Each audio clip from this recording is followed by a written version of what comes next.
नमस्कार, स्वागत है आपका के न्यूज में। मैं हूं आपके साथ विशाल पंडित। स्क्रीन पर आपको वीआईपी सनक लिखा दिख रहा होगा। ये सनक इतनी बढ़ती जा रही है कि इसको किसी का खौफ नहीं है। पुणे में एक नाबालिग नशे में धुत होकर 2 लोगों की हत्या कर देता है, एक निबंध लिखता है और छूट जाता है। कार्रवाई यही है। बाद में वो मीडिया में मामला हाईलाइट होता है तो फिर उसका पूरा परिवार जेल जाता है। महाराष्ट्र में एक गाड़ी वाला डिसबैलेंस होकर एक बाइक वाला डिसबैलेंस होकर गिरता है। पीछे से एक बड़े रईसजादे की गाड़ी आती है और वो उन्हें उड़ा देती है।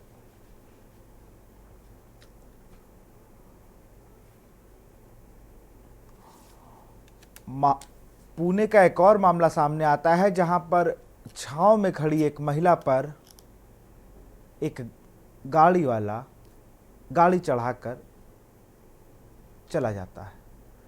मेरठ पे तो टोल स्कैन कर रहे थे फास्टैग को।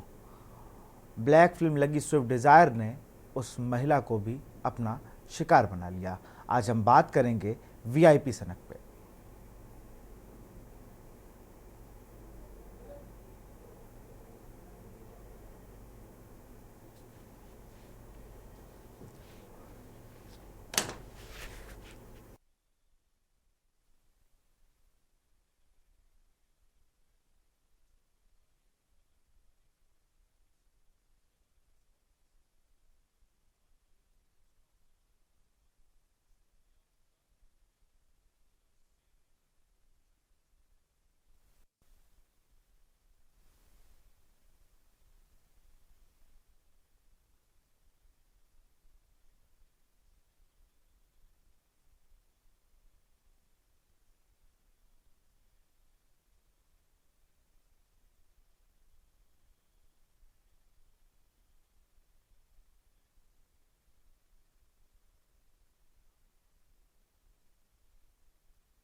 और सीधा आपको श्रीनगर ले चलते हैं जहां पर बाजार में आग लगी हुई है।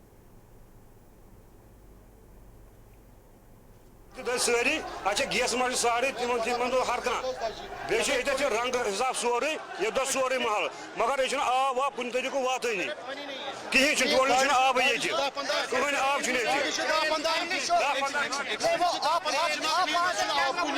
दह पंद्रह गाड़ ये बन ये आब ये दो सोरे महल बाजार मजदे नार तुम नार एजाज अहमद हुआ कॉम्प्लेक्स से आग हो गया स्टार्ट, उससे आ गया मस्जिद से देखो आग कहां तक आया। फायर सर्विस का कोई आब ही किया कुछ नहीं है। अच्छे लोकल वो क्या कोर लोकल ये पी सर्विस गाड़ी स्कूटर बचाए फायर सर्विस की। शबीर हुसैन खान। आग जब लगी तो फिर समझ नहीं आया कि कहाँ से तो फिर इतना आग खौफनाक था, बहुत आग बहुत था। तो फिर हमने खुद फायर सर्विस को भी फ़ोन किया, लेकिन न गाड़ी 4 आए पहले, उसके बाद आए गाड़ी, उसके बाद तो पानी खासकर पानी का इंतजाम गाड़ियों में पानी का इसमें मकान भी है, दुकान भी है, रिहाइश भी है। खासकर पिछले जो महला है वो सिर्फ उनको ज़्यादा नुकसान होगा की वजह, क्योंकि उस साइड में इस वक्त तक फायर सर्विस नहीं है। कोई वजह है हाँ? वजह क्या हुई? वजह 2 वजह है कि रोड भी क्लियर नहीं है, रोड ट्रैफिक बंद क्योंकि गाड़ी नहीं आई। कोई भी बचा नहीं, किसी को भी खरोच नहीं। तो मैंने उनको सबको नीचे उतारा सबसे पहले। बच्चा कोई भी इंजर्ड नहीं है।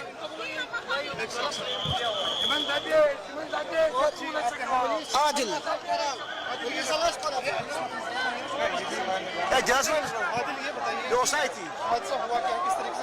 वो पता नहीं है हुआ क्या हुआ एक्चुअली। सबसे पहले मैं अंदर गया, मैंने सब बच्चों को नीचे उतारा, वहाँ पे कोई भी नहीं था, लेकिन दरगाह के ऊपर जो 1 फ्लोर है उसी में आग लग गई। ले उसके बाद तो पूछो ही मत, विद इन 5 मिनट सब कुछ खत्म हुआ। नहीं, सबसे ज्यादा रिहायशी मकान है वो सारे जल गए। और सबसे बदकिस्मती की बात यह है, बम टाइम पे नहीं आया, एक भी बम 1 घंटे के बाद, तब तक सारा खत्म हो चुका था। और बम भी आया उसमें पानी भी नहीं था। आप यहाँ से देखिए कितने पानी के बगैर ये सब, आप यहाँ से देख लीजिए। The fire of the region, fire service की कहाँ से देखो।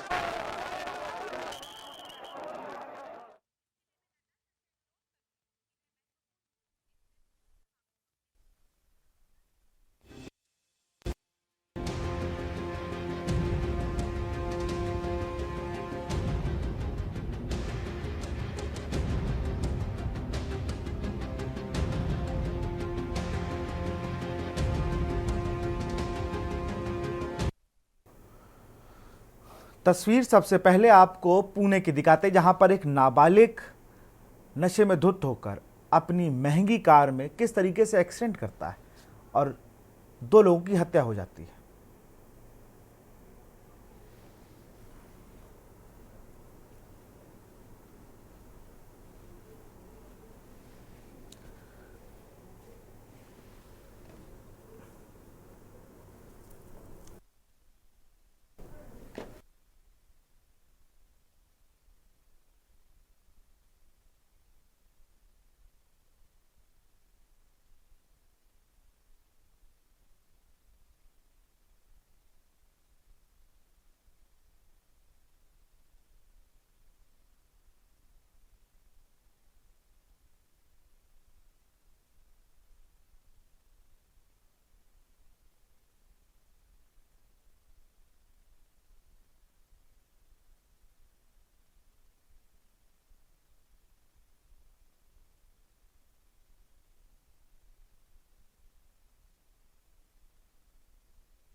और अब अगली तस्वीर हम आपको दिखाने जा रहे हैं, जहां पर कानपुर में एक लाइव हादसा होता है कल। उसमें उत्तर प्रदेश सरकार लिखी है गाड़ी रोकने को कहा जाता है तो बाकायदा एक अधिवक्ता को चढ़ाते हुए निकल जाती है। बड़ी वीवीआईपी कल्चर की बात हो रही है उत्तर प्रदेश में, इसको ख़त्म करने की बात हो रही है, लेकिन उत्तर प्रदेश सरकार लिखी गाड़ी कानपुर शहर के पॉर्श रोड कही जाने वाली वीआईपी रोड पर यह हादसा कर फरार हो जाती है और एक व्यक्ति की हत्या करती है। इस पूरे मामले पर कानपुर के पुलिस अधिकारियों ने क्या कहा, एक बार वो सुन लीजिए। कल रात्रि लगभग 9 बजे रैना मार्केट पुलिस स्टेशन कोहना अंतर्गत एक वैगन आर और एक वेन्यू कार में आपस में टकराहट हुई। वेन्यू कार के चालक को रोकने का प्रयास वैगन आर के चालक द्वारा किया गया और वेन्यू कार का चालक गाड़ी को आगे बढ़ाते हुए ले गया और एक भोला तिवारी को टक्कर मारा, वह कुचलने का प्रयास किया और इसके बाद फरार हो गया। इस संबंध में सूचना पुलिस स्टेशन कोहना को प्राप्त हुई। पुलिस स्टेशन कोहना की टीम तत्काल मौके पर पहुंच करके घायल व्यक्ति को हाईलाइट अस्पताल में एडमिट कराया। उपचार के दौरान घायल की डेथ हो गई। घायल व्यक्ति का नाम भोला तिवारी है, जो सिंचाई विभाग में सींचपाल कर्मी है और चालक एवं गाड़ी के बरामदगी के लिए टीम गठित की गई। एसएचओ कोहना की टीम उन्नाव से गाड़ी चालक एवं मैं गाड़ी के बरामद किए। गाड़ी चालक का नाम शुभम विमल है, जो संविदा पर जलकल विभाग के अधिकारी के यहाँ अपनी गाड़ी को लगा रखा है और स्वयं ही गाड़ी का मालिक भी है और चलाने का भी कार्य करता है। घटना के समय भी जो है गाड़ी चलाने का कार्य इसी शुभम विमल के द्वारा ही किया जा रहा है। कानपुर में हिट एंड रन के मामले लगातार बढ़ रहे हैं। कल रविवार को कोना थाना क्षेत्र के वीआईपी रोड पर एक कार चालक ने अधिवक्ता पर गाड़ी चढ़ा दी और मौके से फरार हो गया। अधिवक्ता की देर रात इलाज के दौरान मौत हो गई। हालांकि कोना पुलिस ने कार चालक को उन्नाव से गिरफ्तार कर लिया। आपको बता दें कि बीते साल नवाबगंज थाना क्षेत्र के गंगा बैराज पर नाबालिग कार चालकों ने एक मैगी की दुकान में टक्कर मार दी थी, जिसमें 2 बच्चों की मौत हो गई थी। आपको बता दें कि कानपुर में जिस तरीके से अतिक्रमण है और सड़क पर वाहन खड़े होते हैं, उस पर जिला प्रशासन कोई भी कार्रवाई नहीं करता है, जिसके कारण इस तरीके के हादसे देखे जाते हैं। अगर जिला प्रशासन ने इस पर ठोस कार्रवाई ना करी तो आगे भी और ऐसे मामले देखने को मिलेंगे। कानपुर से कौस्तुभ मिश्रा, के न्यूज इंडिया।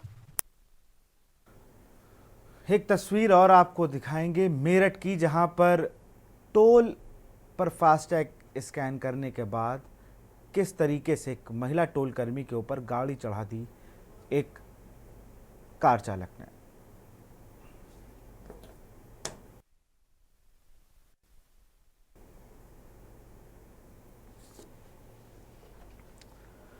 तो ये तस्वीरें हैं कानपुर में, जिस तरीके से डीसीपी ने बताया कि गिरफ्तारी हो गई है। एक बार उस व्यक्ति को भी देख लीजिए जिस व्यक्ति ने रात के नशे में, रात में शराब के नशे में एक्सीडेंट कर दिया और उसके बाद बाकायदा एक ज़िले से दूसरे ज़िले जाकर उसकी गिरफ्तारी हुई।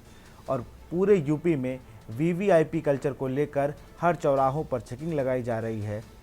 ये गाड़ी का नंबर है और इस पर उत्तर प्रदेश सरकार लिखा हुआ है। इस पर कोई कार्रवाई नहीं अभी तक हुई। अगर ये चौराहों पर चेकिंग हो रही होती और चौराहों पर जिस तरीके से आदेश हैं कि कोई भारत सरकार, उत्तर प्रदेश सरकार, ये तमाम जो लोग अपनी गाड़ी में लिखवाए होते हैं, उस पर अगर कार्रवाई हो रही होती और सही से गाड़ियाँ चेक हो रही होती तो शराब के नशे में ड्राइवर शायद ना मिलता।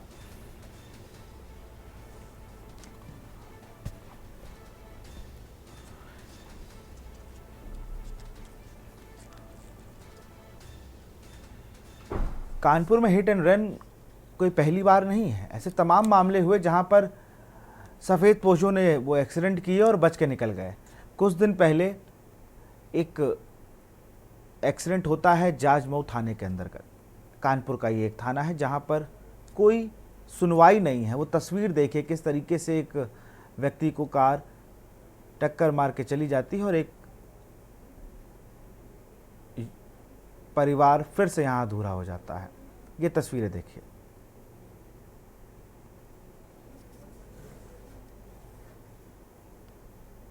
कि साइड रोड पर खड़े हुए एक व्यक्ति को किस तरीके से कार मारते हुए निकल जाती है।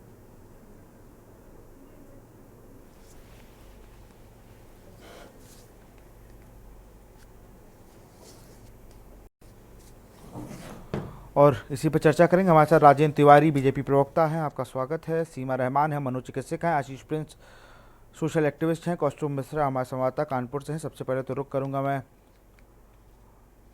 कौस्तुभ मिश्रा का। कौस्तुभ, नवाबगंज कानपुर का जो एरिया है वहाँ कोहना, ये ऐसे तमाम थाने हैं जहाँ पर हिट एंड रन के मामले अब आम हो चुके हैं। और कल तो जिस तरीके से पहले गाड़ी में टक्कर होती है, फिर रोकने का प्रयास होता है और उसके बाद गाड़ी चढ़ा दी जाती है और जहाँ पर इलाज के दौरान व्यक्ति की मौत हो जाती है। पहला मामला नहीं, इससे पहले एक डॉक्टर के बेटे ने एक एक्सीडेंट को अंजाम दिया था और वहाँ पर खूब सारा सबको पता है क्या वहाँ पर हुआ था। इससे पहले भी तमाम ऐसे इस रोड पर एक्सीडेंट होते रहते हैं जहाँ पर उसकी कोई सुनवाई नहीं है। कौस्तुभ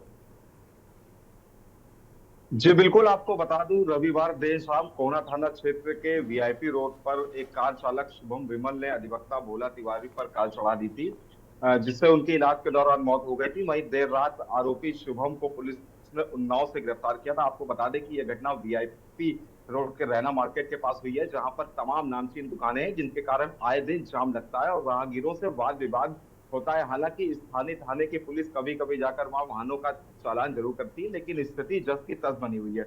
वहीं बीते साल नवाबगंज थाना क्षेत्र के गंगा बैराज पर एक मैगी की दुकान पर नाबालिग कार चालकों ने भी एक्सीडेंट किया था, जिसमें 2 बच्चों की मौत हो गई थी। तो कहीं ना कहीं जो कानपुर में टिकमारा और सड़क किनारे जो वाहन खड़े होते हैं, उससे इस तरीके की घटनाएं सामने आती हैं। जिला प्रशासन को, नगर निगम को, ट्रैफिक पुलिस को इस पर कार्रवाई करनी चाहिए। अगर कार्रवाई नहीं करेगी तो आगे और भी ऐसे मामले देखने को मिलेंगे। जी बिल्कुल, बहुत बहुत शुक्रिया कौस्तुभ तमाम जानकारी के लिए आपका। तो मैं रुक करूंगा सीमा रहमान जी का। सीमा जी, पहले तो बहुत बहुत स्वागत है। मनोचिकित्सक के तौर पर जैसे आप देखती हैं कि आजकल बहुत लोग गुस्से में हैं, वो गुस्सा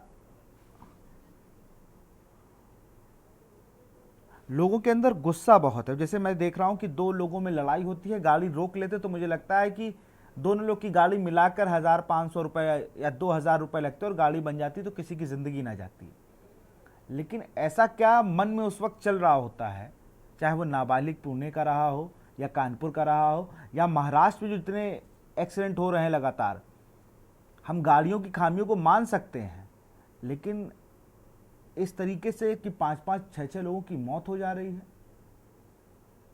देखिए, आपने सही कहा, जो एक गुस्सा है लोगों के अंदर, और वो गुस्सा एक थोड़े समय का नहीं है, बहुत समय से हमारे अंदर पलता रहता है। क्योंकि एज ए चाइल्ड हमें बचपन से सिखाया नहीं गया है कि हम अपने इमोशंस को कैसे एक्सप्रेस कर सकते हैं and what is the right way of expressing your anger या डिफरेंट और भी इमोशंस जो हो सकते हैं। तो हम कहीं ना कहीं अपने इमोशंस को सप्रेस करते रहते हैं। Over a period of time वो बहुत ज्यादा हो जाता है और वो कई बार रोड रेज पे या ऐसी जगहों पे निकलता है जहाँ पे नहीं होना चाहिए और चीजें कई बार हमारे हाथ से बाहर हो जाती हैं और ऐसी दुर्घटनाएं घट जाती हैं। एक दूसरा कारण मुझे ऐसा लगता है कि एक false sense of pride and ego होता है। स्पेशली आजकल यंगस्टर्स में देखा जा रहा है कि वो नतीजों के बारे में नहीं सोचते, उसका परिणाम क्या होगा ये नहीं सोचते, और जो भी उस समय उन्हें समझ में आता है वो करते हैं। बाद में ऑब्वियसली उन्हें थोड़ा रिग्रेट जरूर होता होगा, मैं मान के चलती हूँ।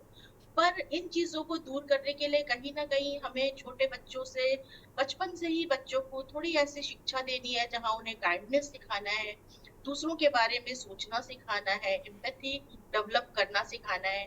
क्योंकि एक समय आता है जब वो एडोलेसेंट होते हैं और ये सारी चीजें कर रहे होते हैं, उस समय पे उन्हें चेंज करना या उनके बिहेवियर को चेंज करना काफी डिफिकल्ट होता है।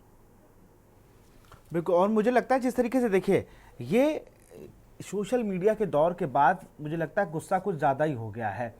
आदमी कनेक्ट नहीं कर पा रहा है, एक दूसरे से मिल नहीं रहा है, और उसका जो खामियाजा है वो आम जनता को भुगतना पड़ रहा है। अब बताइए, गाड़ी अगर रोक देते, मान लीजिए आपकी गाड़ी ख़राब है, इससे पहले भी गाड़ियाँ तेज़ चलती थी, लेकिन इतने लोगों को मार दिया गया। अरे आपके सामने एक आदमी गिर रहा है, आप उसके ऊपर गाड़ी चढ़ा देंगे?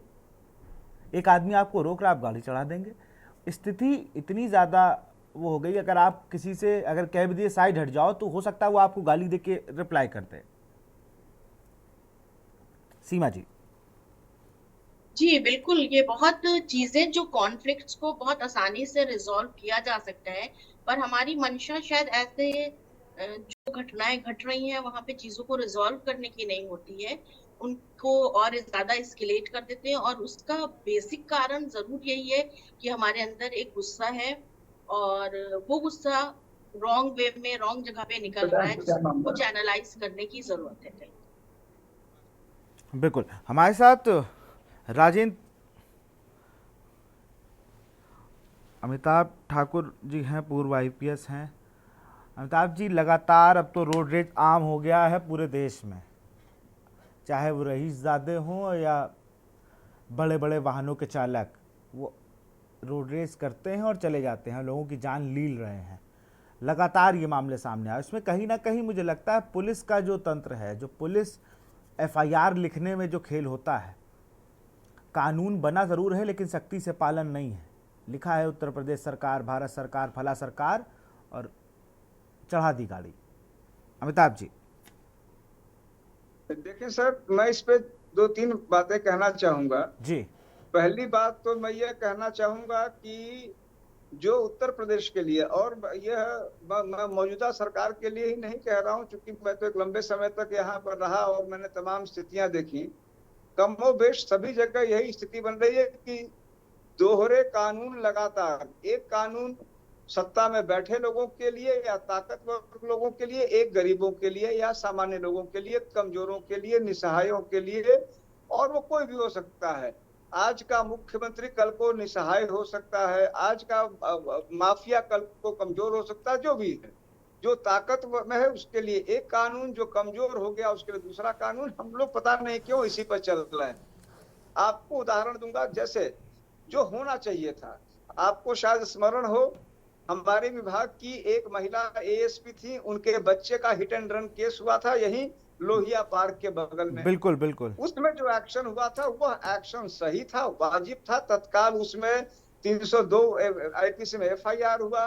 सारी उसकी जो बस कहूंगा कि जो कुछ भी मैकेनिकल उसका टेस्ट होना चाहिए था वो किया गया, टेक्निकल मुआयना हुआ, तत्काल उसमें हुआ, बेल नहीं हुआ, बेल खारिजा के लिए एफर्ट किया गया। जो होना चाहिए था, सारे सीसीटीवी रिकॉर्डिंग्स निकाल लिए गए, एक फुल प्रूफ केस बनाया गया जो वाजिब था, क्योंकि एक बच्चे की, एक मासूम बच्चे की मौत हो गई थी और एक माँ के और पिता के जीवन में बिल्कुल अंधेरा छा दिया गया था। लेकिन समस्या ये फंस जाती है कि हम वह अकेला बच्चा नहीं है जिसके माँ बाप की जिंदगी में अंधेरा छा रहा है। दूसरे बच्चों को हम बच्चा ही नहीं मान रहे हैं, उनको दरकिनार कर रहे हैं। कुछ दिन पहले मैं कर्नलगंज गया था, गोंडा में।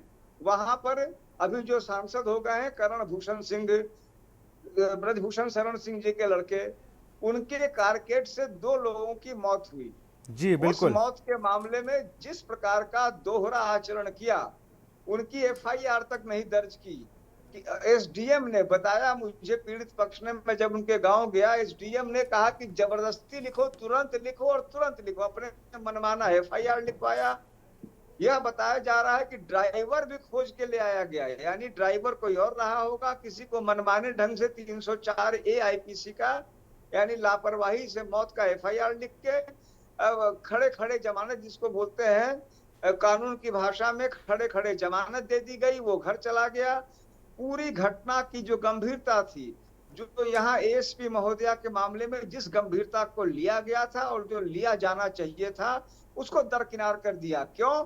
क्योंकि वह ताकतवर व्यक्ति हैं, वो भारतीय जनता पार्टी के सांसद थे, सांसद प्रत्याशी थे। उनके कारकेड क्यों था, कारकेड में उसमें परमिशन था कि नहीं था, किस प्रकार मौत हुई, क्या रफ्तार थी, कौन चला रहा था, कुछ भी नहीं। आनन फानन में उसको रफा दफा कर दिया। ये एक दृष्टांत है। ऐसे रोज दृष्टांत हो रहे हैं जहां किसी भी कमजोर के यहाँ, जो जैसे आप फोटोग्राफ्स दिखा रहे हैं, मौत मौत है और घायल होना चाहे किसी का भी हो। समस्या यह है कि केवल रसूखदार के लिए, कमजोरों के लिए सारे मामले दरकिनार कर दिया जा रहा है। और अगर वही भारतीय जनता पार्टी का हो जाए दुर्भाग्य से, तब तो समझिए कुछ नहीं, मुकदमा लिखवाने तक के लिए भी एड़ी चोटी लगानी पड़ रही है। लेकिन अंत में कहूंगा कि यहाँ भारतीय जनता पार्टी ही महत्वपूर्ण नहीं है। मैंने यह चीज लगभग सभी सत्ताधारी दलों में देखा है। रुकेगा कैसे ये सब रुकेगा कैसे? जैसे मैंने लखनऊ का केस मुझे याद है, सुबह सुबह का केस था, वो बच्चा स्केटिंग करके आ रहा था और जब एसीपी जो महोदया थी उनका बेटा, उसके ऊपर एक ब्लैक रंग की चमचमाती हुई स्कॉर्पियो चढ़ा दी जाती है 2 लड़कों की, उनमें से एक के पास लाइसेंस भी नहीं था। लेकिन बड़ा सवाल ये सब रुकेगा कैसे? क्योंकि हर बार एक नया रूप लेके कोई ना कोई यमराज रूपी वाहन किसी ना किसी की जीवन लीला को समाप्त कर रहा है। मेरा, अगर मुझसे ये सवाल पूछ रहे हैं सर, जी मेरा आप ही सवाल है सर, कि इसमें सबसे जरूरी यह है कि हर केस को उसी एसीपी महोदया के केस के रूप में माना जाए और किसी जो अक्यूज्ड है, अभियुक्त है, उसके रसूख को अगर आप बनाएंगे नजीर या उसको निकाह डालेंगे और उसके हिसाब, क्योंकि यह ऐसा मामला है जिसमें एक वाइड लिमिट है। आप 304A में मुकदमा दर्ज कर दीजिए, बिना किसी सजा के मामूली फाइन पे भी मामला खत्म हो सकता है। एक एंड वो भी है जो सलमान खान के साथ हुआ और वो वाजिब हुआ, यानी कि आप 304, 302 तक ले जाएं। यह वाइड रेंज है। अगर नहीं कुछ तो कम से कम 304 आईपीसी का, जो उन मामलों में जो ड्रंक एंड ड्राइविंग है, हिट एंड रन है, या जानबूझ के स्पष्ट गलतियां दिख रही हैं, वहां उसी ईमानदारी से मुकदमे दर्ज भी हों और तफ्तीश भी हो, जैसा एसीपी महोदया वाले केस में हुआ, तो मैं समझता हूं जो आप ये कह रहे हैं वह हो सकता है। अब प्रश्न है कि वह क्यों और कैसे हो, इसके लिए मैं कोई समाधान नहीं दे रहा, लेकिन जैसे आप लोग जागरूकता बढ़ा रहे हैं, आम नागरिक की जागरूकता, आम नागरिक को अपने अधिकारों के प्रति जागरूक होना, और हर उसका मुकदमा तो उसी का है, उसके प्रति लड़ना, क्योंकि आम नागरिक को अपने इन अधिकारों के लिए लड़ना पड़ेगा। प्रशासन तो हमेशा जो अक्यूज्ड होगा उसकी औकात देख के ही मुकदमे को थामने की कोशिश करेगा। जो पीड़ित है, यह उसका भी दायित्व है कि वो अपने हकों के लिए लड़े और आगे बढ़े। हाँ, कम से कम अपने हक के लिए बोले, और जो उसके साथ बीती है उसका कहीं ना कहीं उसको एहसास दिला दे कि उसने क्या किस चीज़ को अंजाम दिया है। हमारे साथ एक दर्शक गिरीश शुक्ला हैं, फ़ोन लाइन पर जुड़े हुए हैं। गिरीश जी, अपनी बात को रखें। मैं ये कहना चाहता हूं कि आज देश का कोई भी नेता हमारे देश के नागरिकों का हितैषी नहीं है। ये सब पैसे के हितैषी हैं, इसीलिए हथियार बंटवाए हैं देश में, गाड़ियां बंटवाई हैं देश में, और पेट्रोल माफियाओं के आगे घुटने टेक दिए हैं, नशा खूब बिकवाते हैं, और इनमें भारी कमाई है, उसी के कमीशन खोरी में ये लोग रहते हैं। आज देश का कोई नेता इससे छूटा नहीं है। हम तो अब यही उम्मीद रखते हैं कि भगवान दोबारा इस धरती पर गांधी जैसा कोई अवतार ले, सब समाज के सुधारने की बात सोचे। इस देश में अगर कोई भी देशभक्त नेता होगा तो तत्काल प्रभाव से देश में जितने पेट्रोलियम पदार्थ विदेश से आ रहे हैं उस पर राशनिंग लागू करेगा, क्योंकि बेतादाद खरीदारी से कर्जा हो रहा है। बिल्कुल गिरीश जी, बहुत बहुत शुक्रिया अपनी बात को रखने के लिए। हम बात कर रहे हैं जिस तरीके से वीआईपी सनक के, वीआईपी सनक है जिस तरीके से लोग रोड रेज की घटनाओं को अब कहीं ना कहीं आम कर चुके हैं। रुक करते हैं राजेंद्र तिवारी जी का, बीजेपी के प्रवक्ता हैं, और इन्हीं से बातचीत करते हैं। राजेंद्र जी, आप लोग कह रहे हैं कि आपकी सरकार कह रही है वीआईपी कल्चर पर लगाम लगाइए। वीआईपी कल्चर के लगाम पे नाम पर सिर्फ ई रिक्शा की चेकिंग हो रही है, और ऐसी चेकिंग होती है बाइकों की जैसे कि कसाब को लेके यही बाइक आई हो। और जिस चौराहे पे ये एक्सीडेंट हो रहे हैं वहाँ पर पुलिस दिखती नहीं है, और आपके चेहरे की हंसी बता रहे कि आप कितने गंभीर हैं वीआईपी कल्चर को लेकर।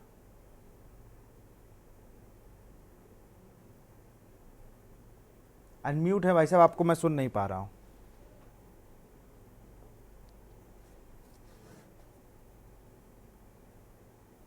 आपकी आवाज हम तक नहीं आ पा रही है।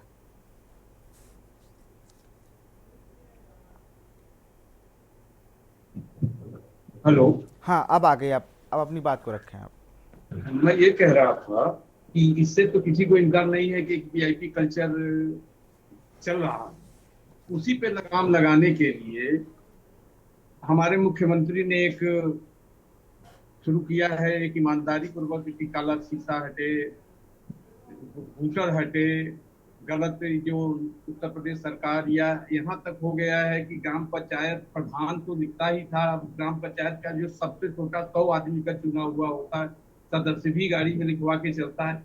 ये कल्चर तो स्पष्ट है कि वीआईपी कल्चर की ओर इशारा कर रहा है, लेकिन उस पर लगाम लगाने के लिए उत्तर प्रदेश सरकार निश्चित तौर पर काम कर रही है। और आप देख रहे हैं कि पूरी तरीके से आपको दिखाई दे रहा है कि चारों तरफ हटाए जा रहे हैं, काला शीशे हटाए जा रहे हैं,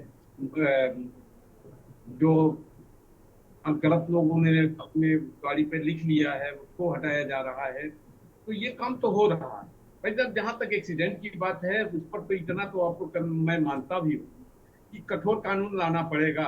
हमारी सरकार ने तो एक बार आपको, आपके नेटवर्क में कुछ समस्या है, मैं आशीष प्रिंस की ओर रुख करूंगा। आशीष जी, पहले सामाजिक कार्यकर्ता, सामाजिक संगठन जब हुआ करते थे, मैं सामाजिक संगठन इसलिए कह रहा हूँ, एनजीओ कल्चर ने आने के बाद वो सब व्यवस्थाएं बंद हो गई, वरना हर चौराहे पर हेलमेट लगाने के लिए लोगों को कहा जाता था। और बाकायदा जब नवंबर का महीना जो होता है जिसमें ट्रैफिक माह मनाया जाता है, उसमें कई सारे सामाजिक संगठन बाकायदा पुलिस की मदद करते थे और अवेयर करते थे लोगों से कि भाई साहब ऐसे ऐसे चीज़ों को करना है, गाड़ी को ऐसे चलाना है। स्कूलों में सेमिनार होते थे। और जब से ये एनजीओ कल्चर आया, नॉन गवर्नमेंट ऑर्गेनाइजेशन, इसने सिर्फ चंदे के लिए काम किया। चंदे जब उनको नज़र आता है कि हमें इतना अमाउंट आने वाला है तो महीने में 1-2 इवेंट करा दिए, वो भी अपने लोगों के बीच में, और उसके बाद स्थिति सबके सामने है।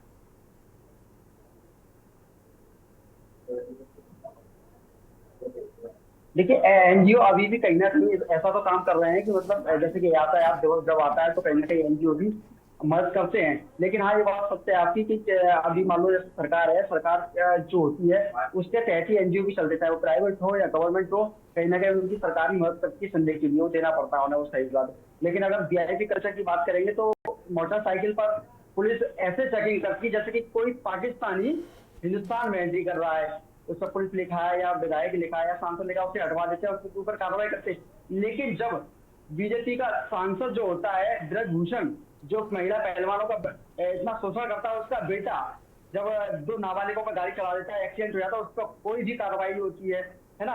अभी आप सुबह की बात करेंगे तो लखनऊ की अभी घटना है, उसमें बीजेपी के प्रवक्ता हैं, उन्होंने जो है हुटर लगा रखा था, उसे बजा रहे थे, जब ट्रैफिक पुलिस ने उस पर कार्रवाई की तो पुलिस इंस्पेक्टर को सस्पेंड करा दिया गया। तो वीआईपी कल्चर मैं बता दूं आपको, सबसे पहले वीआईपी कल्चर जो है बीजेपी को खुद बदलना पड़ेगा, उसके बाद जाकर के आम जनता के लिए जो समस्या है, जो आम जनता चल रही है रोड पर, जो साइकिल पर चल रहे हैं, पैदल चल रहे हैं, उन्हें तो ये लोग वीआईपी कल्चर वाले लोग ऐसे समझ रहे थे कीड़े मकोड़ों की तरह, जो मन में आ रहा है उन्हें रौंद के चले जा रहा है, जो मन में आ रहा है रौंद के चले जा रहा है, लेकिन उन पर कोई भी कार्रवाई नहीं हो रही है। तो इसको लेकर के कानून तो बनाने चाहिए, लेकिन उससे पहले सरकार को इसके ऊपर देखना पड़ेगा कि हम पहले अपने वीआईपी कल्चर को कैसे बदलें, सबसे बड़ी बात ये है। और कानून जब बनेगा तो सब एक समान है, तो संविधान सभी को अधिकार देता है कि अपनी बात रखने का। और दूसरी बात, संविधान किसी एक के लिए नहीं है, चाहे वो वीआईपी कल्चर वाला हो या आम व्यक्ति हो, सभी के लिए एक समान अधिकार है, तो सभी को कार्रवाई होनी चाहिए। जरूरी तो नहीं है कि मतलब कोई गाड़ी चला रहा है, उसने एक्सीडेंट कर दिया, उसके आप जेल भेज देंगे, ड्राइवर को जेल भेज देंगे। भाई ब्रजभूषण के बेटे की गाड़ी है, उसने नाबालिग बच्चों पर गाड़ी चलाई है, तो उसके ऊपर कार्रवाई होनी चाहिए। अभी हाल की घटना है, एक नाबालिग बच्चा जो है एक बार में जो है दारू पी रहा है, और बार का समय जो होता है 10 बजे का 12 बजे का, उसके बाद तक वो दारू पीता है, और जब रोड पे जब निकल के आता है तो अपनी लग्जरी गाड़ी से तो ऐसे रौंदते हुए जाता है फुटपाथ पे, कुछ लोगों को, वो लोग मर जाते हैं, उसके बाद उसे जमानत मिल जाती है। तो मुझे लगता है कहीं ना कहीं पहले फिलहाल वो परिवार के 4 लोग जेल में हैं, के बाद लोग की बात करेंगे जी। लेकिन एक चीज़ और भी है, मैं फिर आपसे सवाल करूंगा, सामाजिक संगठन अवेयरनेस के मामले में पीछे क्यों होते जा रहे हैं? उनके पास तो टॉपिक है, आपको तो जाना चाहिए कि भाई चलिए कभी सीमा रहमान जी जैसी मनोचिकित्सक आप भी उनको लीजिए और कहिए कि चलिए जरा स्कूलों में बच्चों को बताएं, क्योंकि स्कूलों में तो गाड़ियां अब अलाउ है। इसी यूपी में कानून आया था कि अगर नाबालिग बच्चा, आपका स्कूली बच्चा गाड़ी चलाएगा तो पिता को जेल हो जाएगी। अगर मैं कल से स्कूलों के सर्वे करा दूं तो 95% बच्चे गाड़ी से आते हैं, 95% बच्चे हर स्कूल के, वो गाड़ी कहीं ना कहीं आड़ में खड़ी कर रहे हैं, स्कूल के पास नहीं खड़ी कर रहे हैं। और जब मैं स्कूल में पढ़ता था तो बाकायदा हर शनिवार को सेमिनार होता था ट्रैफिक पुलिस का, कभी हम लोग को कंप्यूटर के बारे में बताया जा रहा, अब तो कुछ हो ही नहीं रहा है, और बाकायदा इसमें आते थे सोशल एक्टिविस्ट।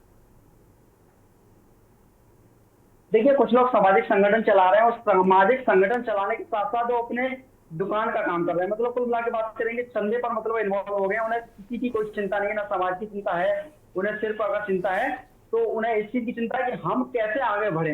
दूसरी की बात अगर बात करेंगे तो अभी इलेक्ट्रॉनिक गाड़ियां बहुत ज्यादा आ गई हैं, वो बहुत ही कम दामों में मिल रही है, उनका जो है आरटीओ में रजिस्ट्रेशन नहीं होता है, उनको नाबालिग बच्चे गाड़ियां चला रहे हैं, उसके ऊपर रोक लगानी चाहिए सरकार को कि नाबालिग बच्चे चाहे वो आरटीओ में रजिस्ट्रेशन हो या ना हो, चाहे वो इलेक्ट्रॉनिक गाड़ी हो, अगर उसका रजिस्ट्रेशन अगर उसका रजिस्ट्रेशन नहीं है इलेक्ट्रॉनिक गाड़ी का, जो कम दामों में आ रही है, उसे नाबालिग बच्चा चला रहा है, उसे पुलिस नहीं पकड़ रही है, अल्लाह की बात है, तो उसे कहीं ना कहीं पुलिस को भी तो ध्यान देना चाहिए कि नाबालिग बच्चे गाड़ी जो चला रहे हैं, इलेक्ट्रॉनिक जो है उसे चलाने की छूट दे रखी है, उस पर कहीं ना कहीं रोक लगनी चाहिए। और दूसरी बात यह है कि अगर सामाजिक संगठन कोई भी है तो उसे मुझे लगता है कि समाज की अगर वो बात कर रहा है और जो ऐसी समस्याओं को आपको रोकेंगे आशीष, आपके पास आएंगे, हमारे साथ कुछ कॉलर्स हैं जो फोन लाइन पे जुड़े हैं। सुरेश अवस्थी हैं कानपुर। सुरेश अपनी बात को रखें। हेलो जी, अपनी बात को रखें। हाँ विशाल जी, मैं ये कहना चाहता हूँ, ये जो रईस ज्यादा पैसे के बलबूते जो अनाप शनाप गाड़ियाँ चला रहे हैं, लोगों ऊपर चढ़ा देते हैं, लोग चाहते हैं कि हम पैसे बदौलत प्रशासन को खरीद लेंगे, जनता को खरीद लेंगे, उनके बात को दबा देंगे, मगर ऐसा नहीं होने वाला, ना ऐसा होना चाहिए। जो कि चलती हुई रोड पे आदमी को टक्कर मार के निकल जाए और प्रशासन खड़ा देखता है, उसके ऊपर कठोर कार्रवाई करके तत्काल उनको जेल भेजना चाहिए और सख्त से सख्त कार्रवाई करना चाहिए, उनकी गाड़ी भी सीज कर देना चाहिए। बिल्कुल, बहुत बहुत शुक्रिया अपनी बात को रखने। चंद्र प्रकाश कुरुक्षेत्र से हमारे साथ जुड़े हुए हैं। चंद्र प्रकाश, अपनी बात को रखें।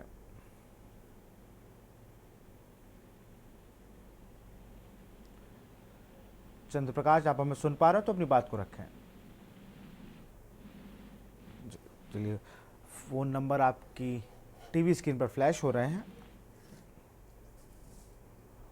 और उसी पर चर्चा करेंगे, लेकिन यहाँ वक्त एक छोटे से ब्रेक का है। ब्रेक के उस पार हम गेस्ट से और भी चीज़ें पूछेंगे, जैसे सीमा रहमान और आशीष प्रिंस से भी हम बात करेंगे कि भाई इसको लेकर क्या नई चीज़ें सामाजिक तौर पर बदलाव होने चाहिए। यहाँ रुकते एक छोटे से ब्रेक के लिए।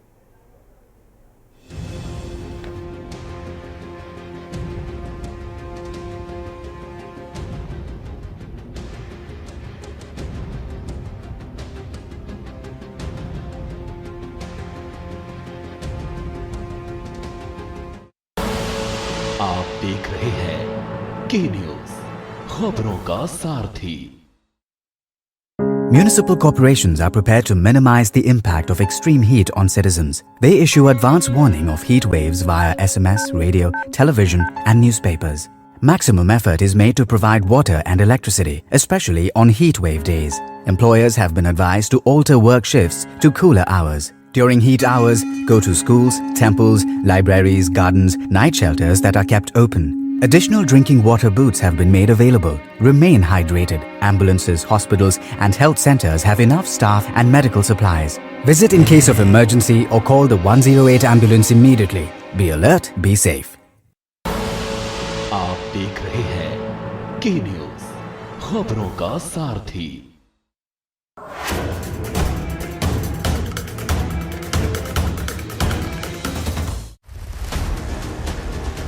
जनता के मुद्दे, जनता की बात, सरकार का रवैया, जनता की पुकार।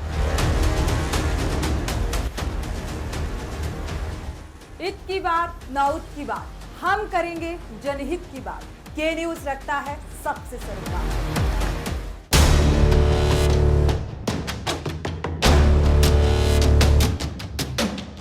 देश के हर गांव, हर शहर उठेगी खबरों की लहर। रोज होगी आपकी बात, जब मैं करूंगी देश की बात।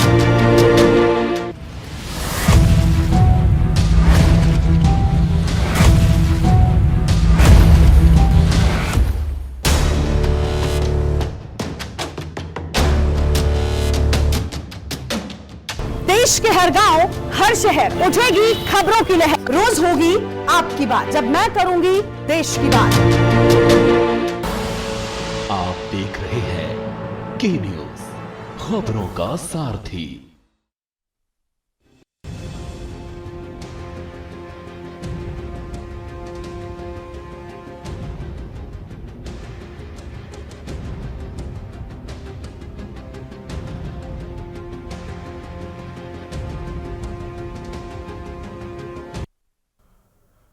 वीआईपी सड़क पे हम बात करेंगे, लेकिन उससे पहले आपको बताते हैं कि भारत में अगर कोई वाहन किसी व्यक्ति पर किसी तरीके का भी चोट पहुंचाता है, टक्कर हो जाती है, तो उस पर कानून क्या क्या है, एक बार वो समझ लीजिए ग्राफिक्स के जरिए।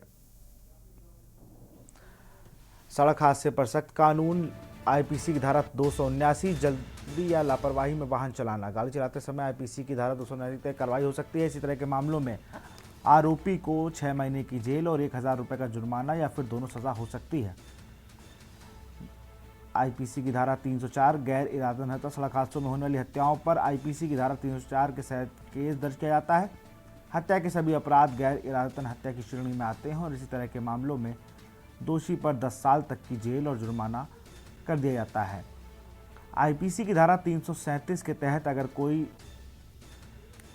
तावलेपन या गलती से किसी दूसरे की जान के खतरे में डालता है तो उसकी एक अवधि तक के लिए जेल हो सकती है, जिसकी 6 महीने तक बढ़ाया जा सकता है। इसके अलावा दोषी पर 500 रुपये तक का जुर्माना लगाया जाएगा।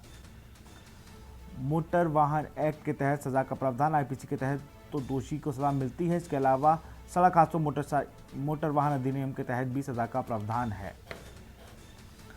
शराब पीकर ड्राइव करना धारा 185, शराब पीकर नशे में वाहन चलाने पर मोटर वाहन एक्ट की धारा 185 के तहत 6 महीने की जेल और 2000 रुपये तक का जुर्माना है।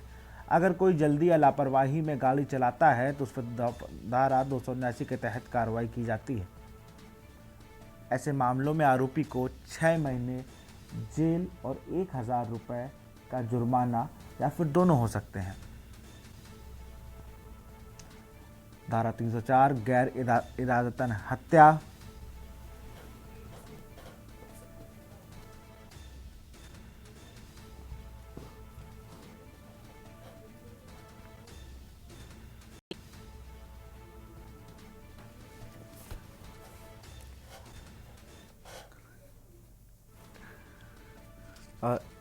प्रिंस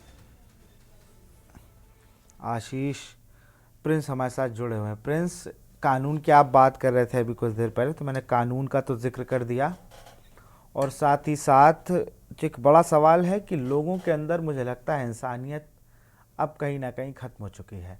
जिस तरीके के हादसे हो रहे हैं, जिस तरीके से लोग बिहेव कर रहे हैं, गाड़ी चढ़ा देना इस देश में अब आम बात हो गया है। अगर आप सड़क पर चल रहे हैं तो आपकी गलती हो ना हो, लेकिन कोई आपका बहुत शुभचिंतक होगा जो आप पे गाड़ी चढ़ाकर चला जाएगा।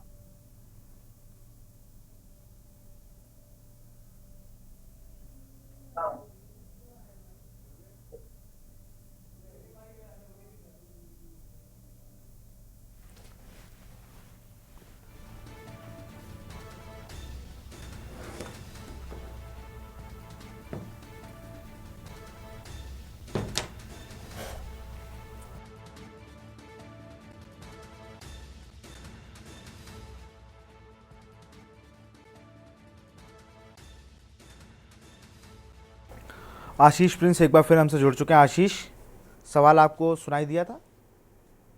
जी जी जी जी, वही कह रहा हूँ कि अब कोई भरोसा नहीं है सड़क पे चलने का। कहीं कोई चेकिंग के नाम पर खाना फूटती होती है, अपना फ़ोटो शूट हो जाता है चेकिंग के नाम पर, और जहाँ फ़ोटो पहुँच गई सरकारी विभागों के ग्रुप में और फिर उसके बाद वो चेकिंग वहाँ से क्लोज कर दी जाती है।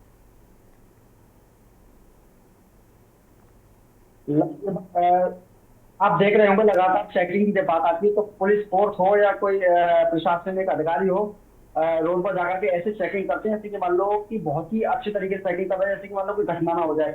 फोटो खिंचाते हैं, फोटो अपने ऊपर लेवल पर जो उसे भेज देते हैं, उसके बाद जो कार्रवाई खत्म। एक दिन का ये फोटो सेशन होता है, उसके बाद पूरी व्यवस्थाएं सेम जैसे होती हैं, पूरी साल वैसे की वैसे चलती है। अगर बात करेंगे तो यातायात वाले दिन कहीं ना कहीं थोड़े दिन मतलब थोड़ा सा वो 1 महीने 2 महीने चलाया था, उसमें खाना पूर्ति क्या रहती है, चालान भारी संख्या में करते हैं जो सरकार को पैसा देकर तो सरकार को लाभ पहुंचाने का काम करते हैं चालान के माध्यम से, लेकिन उसके ऊपर ऐसी कोई कार्रवाई नहीं होती कि मतलब उसके पास डॉक्यूमेंट्स पूरे हैं या नहीं, ड्राइवर लाइसेंस है या नहीं, उसके पास गाड़ी का इंश्योरेंस है या नहीं, चालान करके उसे छोड़ दिया जाता। लेकिन ऐसे चालान करके मुझे लगता है चालान भी तो आधों के ही हो रहे हैं, बाकी सबको कहीं ना कहीं गांधी जी पर अभी भी लोगों को भरोसा है और उन गांधी जी रूपी नोट को लेकर वो अपना काम कर लेते हैं और सब चीज़ें वहाँ खत्म होती है। बहुत बहुत शुक्रिया हमसे जुड़ने के लिए और तमाम जानकारी देने के लिए आपका।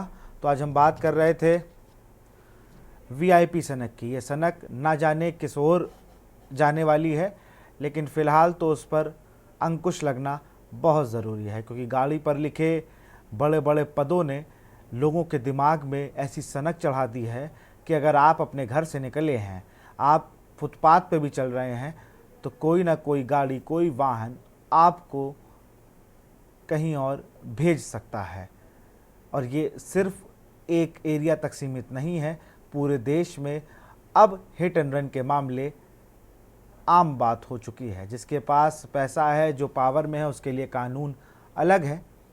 जो व्यक्ति थोड़ा सा भी अगर नीचे तबके का है तो उसके लिए कानून अलग है। ना जाने ये जो सनक है, ये जो हिट एंड रन के मामले हैं, और कितने परिवारों को अपनों से दूर करेगी। फिलहाल इस कार्यक्रम में इतना ही। देख रहे हैं के न्यूज़ इंडिया। नमस्कार।